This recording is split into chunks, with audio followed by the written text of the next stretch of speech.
I'm just going to start with a few introductions.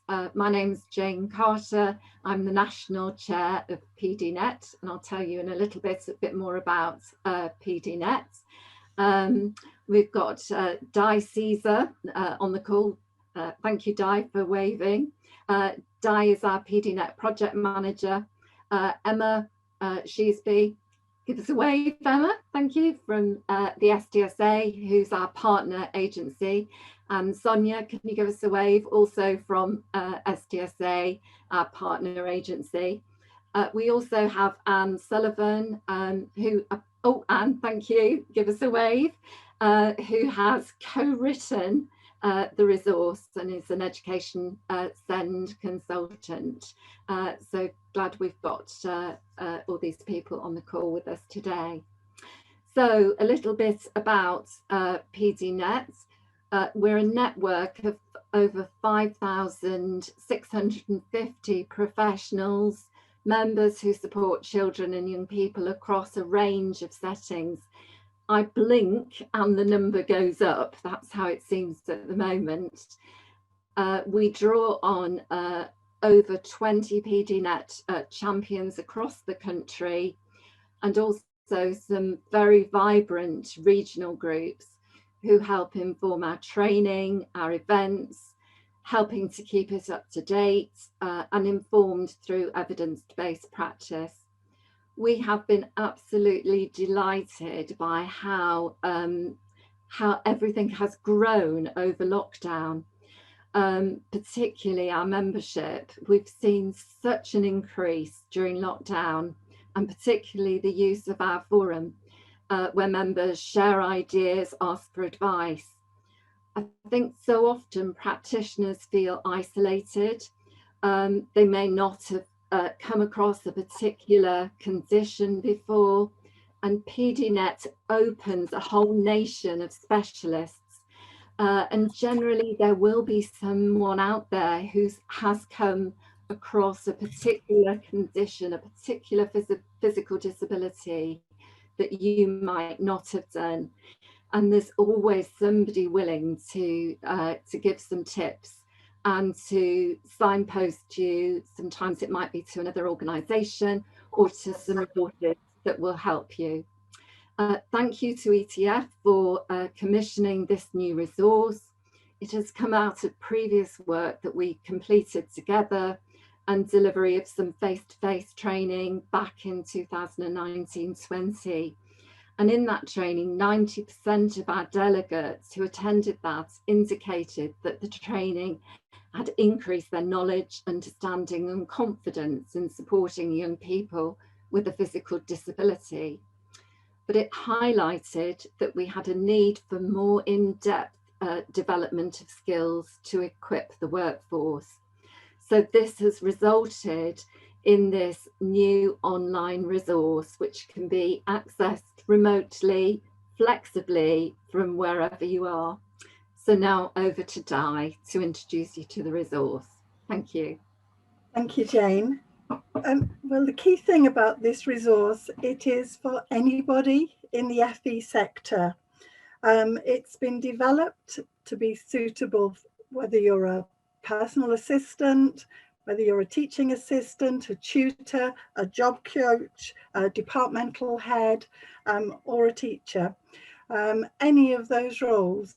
And it doesn't matter if it's a mainstream or a special setting, if it's a young person with a physical disability, or maybe an adult in the FE sector over time.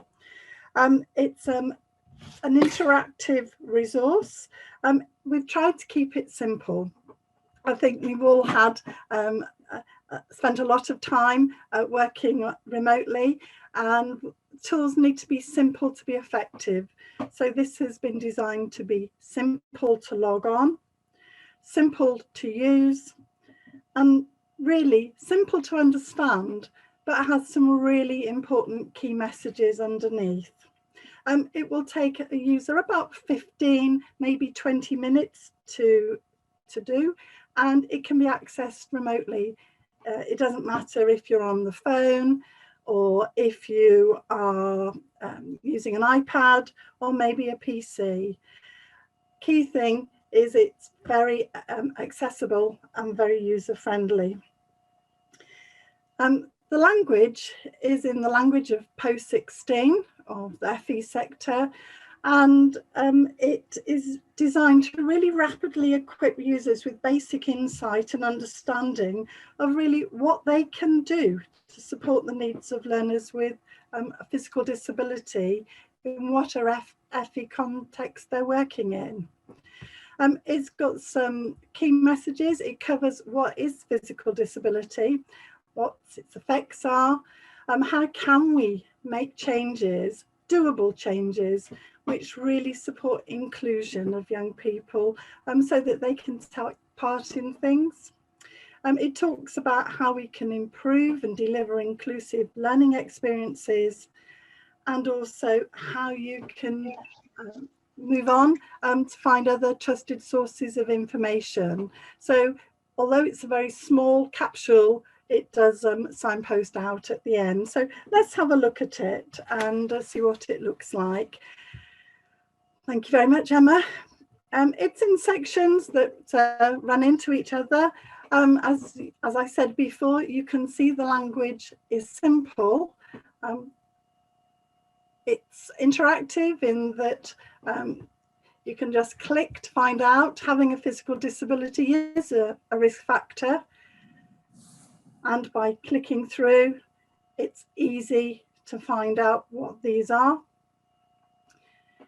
We build on that to actually look at what physical disability is. It's an umbrella term. In this short training, you're never ever going to know everything. It's impossible, but it does actually give you a chance to think of some basic information.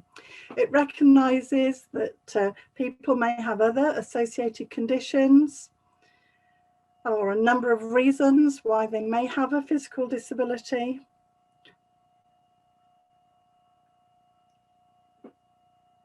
It acknowledges the main types of physical disability.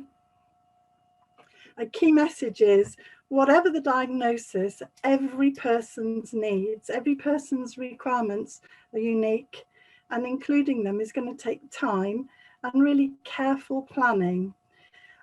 It recognises the impact of the disability and how it may affect mobility and gross motor skills.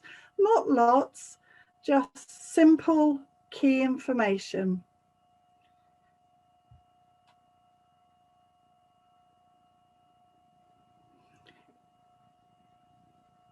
It goes on to looking at how we can support a young person or a learner to achieve their potential, and some of the steps and stages that need to be in place.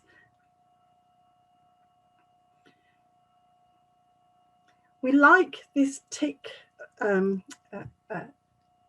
information. It's clear and it's really helpful in planning.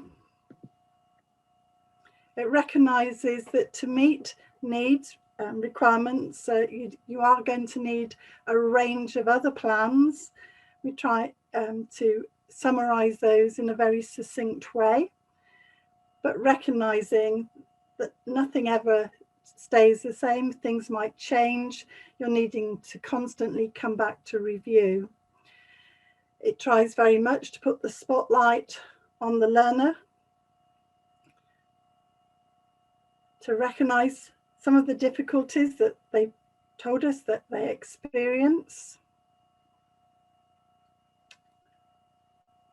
and then going through looking at how we can support those, how we can actually integrate equipment, and recognising how we can support the young person.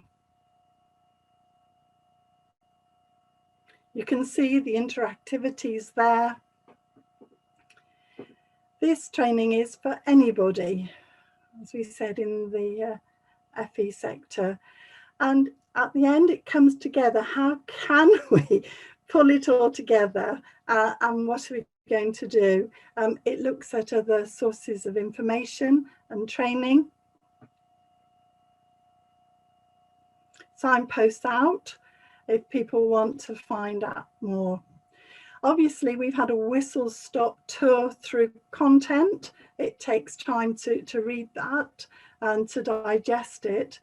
At the end of the resource, we want to recap what's been covered, and the user may wish to take time to reflect on their training, to decide what their next steps are going to be, and what is the impact of the training.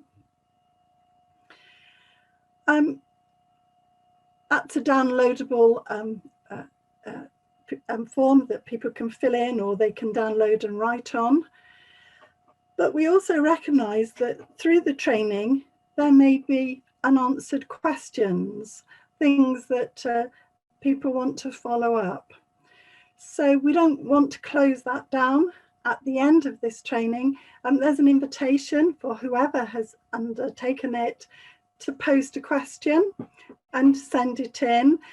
We won't respond to all these questions, but what we will do is to collate them into a frequently asked questions sheet, which will sit alongside this resource and be there to help future users.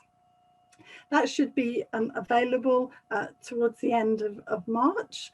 But in the interim, we will also invite anybody who's attended this training, and we're offering 2 Twitter clinics.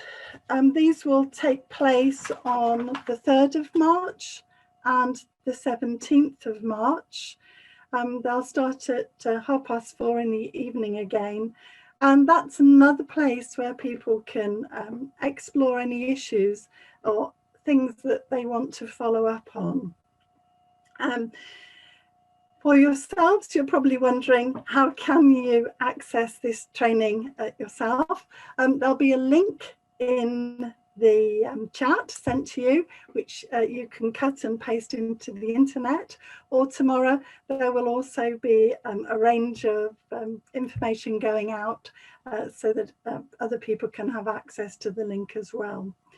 So live from tomorrow, a simple, succinct training suitable for anybody, some really important messages in it, and some opportunity to reflect and to also follow up any questions, and they will lead into a frequently asked question sheet.